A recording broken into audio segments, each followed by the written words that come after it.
Welcome to this explainer. Today, we're diving into a massive, really exciting leap, taking that quick, flashy AI prototype and transforming it into robust professional software. Look, we live in an incredible era, right? Anyone can just describe an idea to an AI and, literally, within minutes, a working app pops up on their screen. It's amazing. But here's the big secret. That magical first draft, it's really just the beginning. So we're going to map out exactly how you take that initial burst of digital creativity and build it into a system that's secure, maintainable, and actually ready for the real world. To really get this, think of vibe coding a bit like making fast, chaotic street art stencils using natural language. You get immediate visual feedback, a huge dopamine hit, and honestly, the barrier to entry is wonderfully low. But true software engineering? Well, that's more like the careful application of valuable oil paints to create a lasting masterpiece. It's a systematic, highly responsible process where the code is deeply understood, thoroughly tested, and maintained. We're essentially moving from the quick thrill of, hey, look what I just made, to the long-term discipline of, look at how incredibly well this is built. So, here is our roadmap for the explainer. First, we'll tackle the vibe coding illusion. Second, we'll talk about using goals instead of gut feelings. Third, building structure and understandable code. Fourth, we'll get into quality, tests, and version control. Fifth, the responsibility of real operations. And finally, we'll wrap up with the professional engineering culture. All right, let's jump right into step one, the vibe coding illusion, focusing on that quick success and its inevitable limits. We really need to make a major paradigm shift here. There's this classic vibe coding trap of, hey, it works for me. You know the feeling. The app loads on your laptop, the buttons click, it feels awesome. But behind the scenes, it's often built on a fragile house of cards, just packed with hidden assumptions.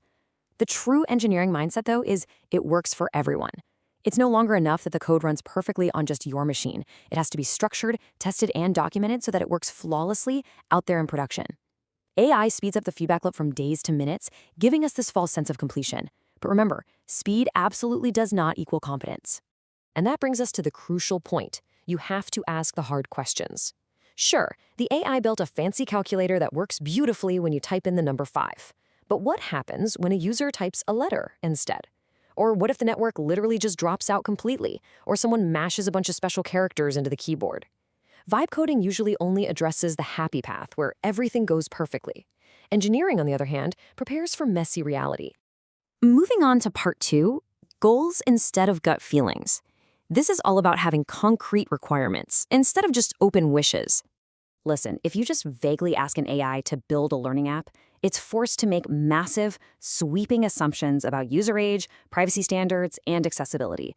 And every single assumption it makes is a major risk for you. So you take back control by doing the legwork.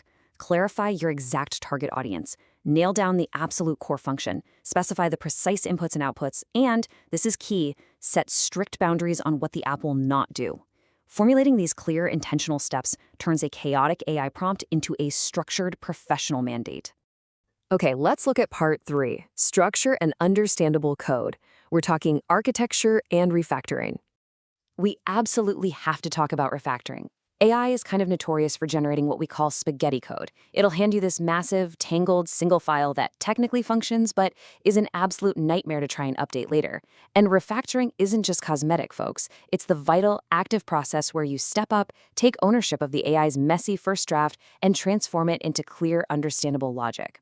You're breaking things down, you're renaming variables so they actually make human sense, and you're drastically reducing the cognitive load required to understand the whole project. I honestly love this perspective so much. It's a great reminder that a slick, clean user interface can dangerously mask a lot of underlying technical chaos. Just because an app looks incredible on the surface doesn't mean it's actually good under the hood. A prototype really just shows us what is possible. Think of it as an invitation to sit down, roll up your sleeves, and figure out how to build the thing properly. Which brings us to number 4, quality, tests, and version control. This is where we graduate from the sandbox into the working world. So, here's a fascinating question for you. When you run a demo and it looks absolutely perfect, how do we objectively measure its true quality? Because if the AI just wrote automated tests that merely confirm the code does what it already does, even if what it does is completely wrong, those tests will show up as green and passing. But factually, they're totally useless. The difference between a flashy demo and real quality is honestly night and day. Demo success relies heavily on assumed security, hidden, messy structures, and usually completely ignored privacy protocols. But real software quality?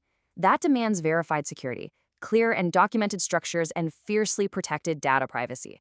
To get true quality, you have to systematically test the edge cases, those weird, rare, but absolutely possible ways real users will try to break your system. Let's look at how this plays out in your daily workflow. Picture this classic scenario. Day 1, you've got a fantastic local start. It's working. Day 2, you ask the AI for a massive update, and it happily obliges, rewriting hundreds of lines of code. But by day 3, you realize the new code is completely broken, and you have absolutely zero idea why. This right here perfectly demonstrates why version control, like Git, is your ultimate safety net. With version control, day 4 isn't a total tear-your-hair-out disaster. It's just a simple rollback to a safe state. It makes your entire development history traceable, letting you experiment freely without the terrifying fear of destroying your whole project. All right, on to part 5. Responsibility in real operations, focusing on security, privacy, and deployment. The second you deploy your code, you're dealing with real people and real data. And that brings a massive wave of invisible responsibilities. You have to ensure data minimization, meaning you only collect what you absolutely need. You've got to fiercely protect your API keys. Imagine an AI casually hard-coding a secret password right into your source code. That's catastrophic if it gets published online. Plus, you need to verify all those third-party dependencies and set up live monitoring. These aren't nice-to-haves. They become non-negotiable professional duties because a failure here doesn't just crash an app, it breaches human trust. So the crucial fix here is establishing a rock-solid deployment pipeline. By strictly following these disciplined steps, starting with a really thorough code review, double-checking your configurations so you don't accidentally mix test data with real user data, running your automated test, and finally, executing a closely monitored release, you ensure your secrets stay out of the source code and your application actually stays stable in the wild.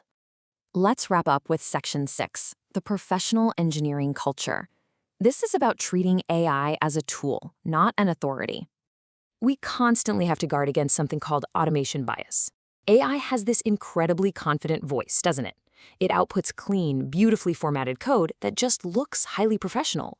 But listen, just because the AI explains its code with absolute confidence does not mean it actually understands your specific security requirements, your local data privacy laws, or the unique business logic of your project. We cannot treat AI as some magical, infallible authority. It's a brilliant assistant for sure, but you are the lead engineer. At the end of the day, a true engineering culture uses AI to enhance speed. Absolutely. But it never does so at the expense of transparency, diligence, and deep human accountability.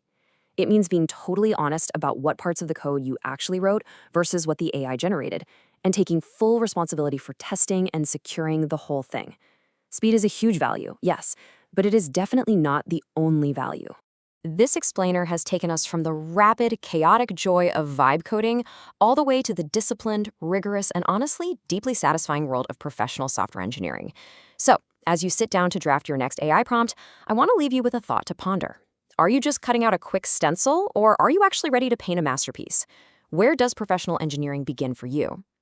Thank you so much for joining me today to explore this incredible shift and how we build the future.